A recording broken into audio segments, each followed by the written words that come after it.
everyone. So we are going to discuss about some basic concepts from chapter environment. The first one is food chain. So what is basically food chain? In an ecosystem, the sequence of transfer of matter and energy in the form of food from one organism to another is known as food chain. So there are certain examples. The number one is in the forest, we have plants. These plants are being eaten by deer, and this deer is being consumed by lion. So this is known as these are known as producers, these are consumers. These there could be n number of consumers. These producers are very important because these are green plants. Then these consumers can be herbivores, carnivores, or top consumers, right? So this is how the food chain is being defined. So if we see in the this aquatic ecosystems, we will have phytoplanktons, then zooplanktons,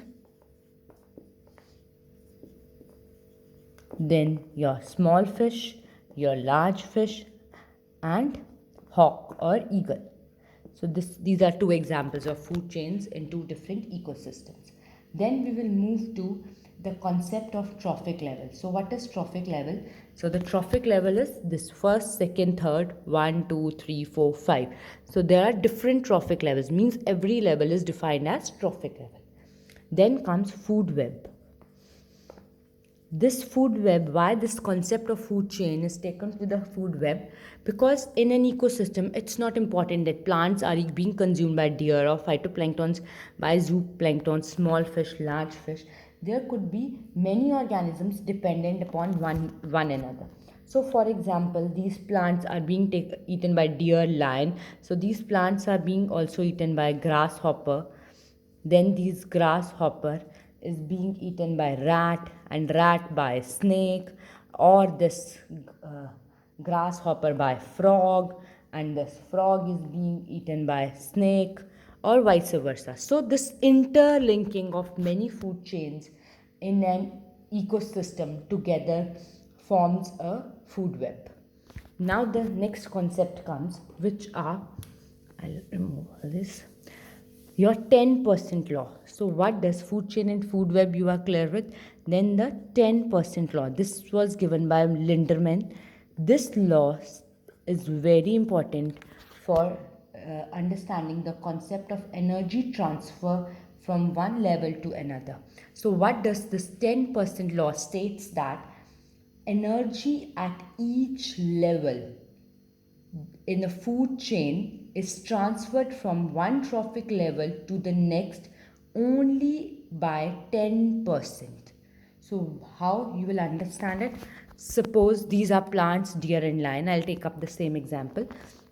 These plants make their food using the energy from sun.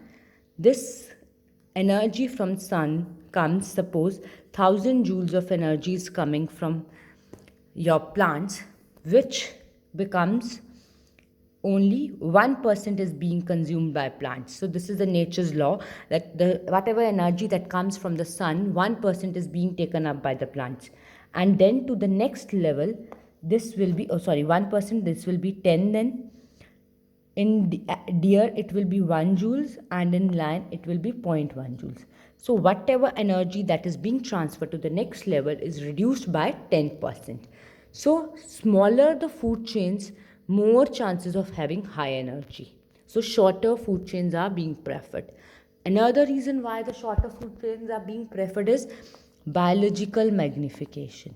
So what the concept of this biological magnification states, that this is very important to understand, that the contaminants or the pesticides or the chemical substances which we add on to our fields, these are being washed away or are being taken up by the plants and indirectly enter our food chain.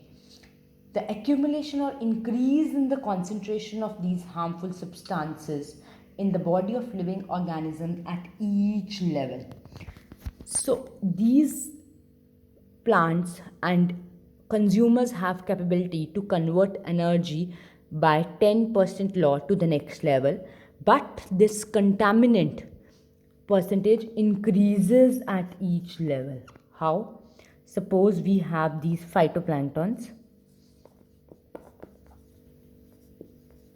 These are being consumed by in an aquatic food chain, zooplanktons, then your small fish, large fish, your hawk. Suppose DDT is being sprayed in a field and is washed into the water, right? This is water, and these are being taken up by the producers, which are phytoplankton. Suppose 1000 parts per million is being taken by the phytoplanktons, then it will be 10 raised to power 4 parts per million in the zooplanktons, 10 raised to power 5 parts per million in the small fish, 10 raised to power 6 parts per million in the, this will be 10 raised to power 3 na, that's why. Then 10 raised to power 6 parts per million here, 10 raised to power 7, okay, by hawk. Sorry, this is not DDT. I was saying that DDT is being consumed, sprayed in the field. So this is how the concentration of the harmful chemicals is being increased at each level and the energy is decreased. So very important question which is here: shorter food chains are preferred. Why? So you can answer the two very important preferred. Why? Because of 10% law, because energy that is available to the higher level is less, so shorter food chains are preferred. And because of biological magnification, the concentration of the harmful substances are increasing at each level, so we will prefer shorter food chains. Very important concepts. If you have any query and you specifically want some concepts, you can put it in the comment box.